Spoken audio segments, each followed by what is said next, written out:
Par une belle nuit d'été, couchez-vous dans l'herbe et contemplez la Voie lactée. Cette belle écharpe lumineuse qui traverse le ciel, c'est notre galaxie, vue par la tranche. Il a fallu plus de 20 siècles pour comprendre que nous vivons dans un immense rassemblement d'étoiles, une galaxie aussi plate qu'une galette. Toutes les étoiles que nous voyons font partie de la galaxie. Et comme nous nous trouvons nous-mêmes dans la galette, nous pouvons en observer la tranche. C'est ce que l'on appelle la Voie lactée. Les astronomes d'aujourd'hui ont appris beaucoup de choses. Notre galaxie a la forme d'une belle spirale. Elle abrite plus de 100 milliards d'étoiles. Et parmi elles, notre Soleil se trouve plutôt à la périphérie, tournant lentement autour du centre. Mais avant de nous dévoiler ses secrets, cette longue rivière blanchâtre qu'est la Voie lactée a fait couler bien des légendes. Dans l'Antiquité, certains pensaient que des gouttes de lait, échappées du sein de la déesse Junon, avaient tracé sur le ciel cette bande laiteuse. Et c'est d'ailleurs de là que vient le nom de Voie lactée.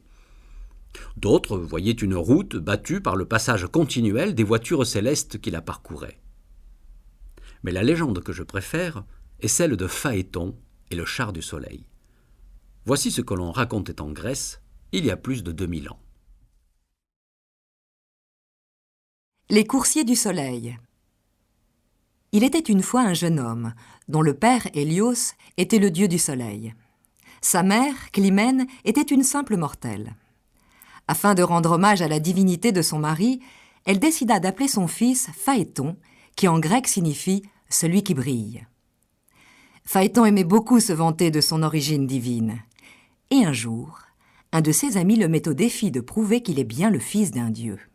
Alors il se rend auprès de sa mère pour exiger d'elle une preuve de sa naissance. Mais elle ne sait pas comment lui prouver qu'Hélios est bien son père et n'a rien d'autre à lui offrir que sa propre parole. Sa mère ne pouvant le satisfaire, Phaéton décide de partir à la recherche de son père. Après un long périple, il arrive à la demeure d'Hélios. En tant que dieu du soleil, Hélios joue un rôle important dans l'Olympe. Serviteur de Zeus, c'est lui qui chaque jour traverse le ciel, monté sur un char en or, tiré par de puissants chevaux ailés. À travers son casque d'or, ses yeux jettent des éclairs formidables, faisant naître la chaleur et la lumière solaire. Hélios est très ému de revoir Phaéton.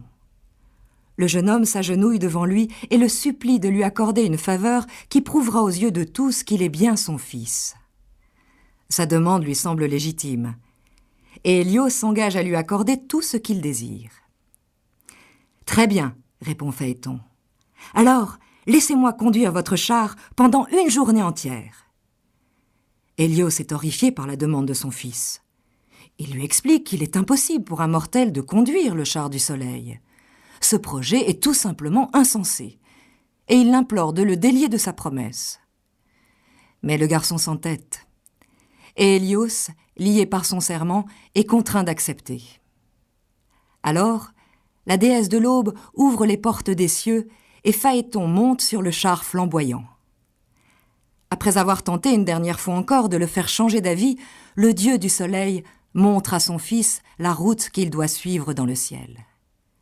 Et la route est étroite, car il faut passer entre les deux pôles sans monter trop haut, ni descendre trop près de la terre.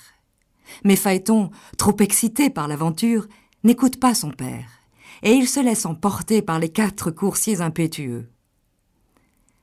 Cependant, les chevaux du soleil ne sentent plus la fermeté de main de leur conducteur habituel.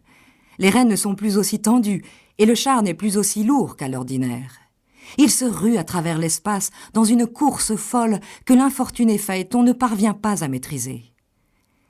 Il s'aperçoit alors que le ciel est peuplé de dangereuses créatures. L'hydre lui siffle après. Les 2 ours et le lion grognent sur son passage. Le taureau s'apprête à le charger, tandis que le scorpion... Nous espérons que vous avez apprécié cet aperçu. Pour continuer à écouter ce livre audio sur Google Play Livres, utilisez le lien dans la description de la vidéo.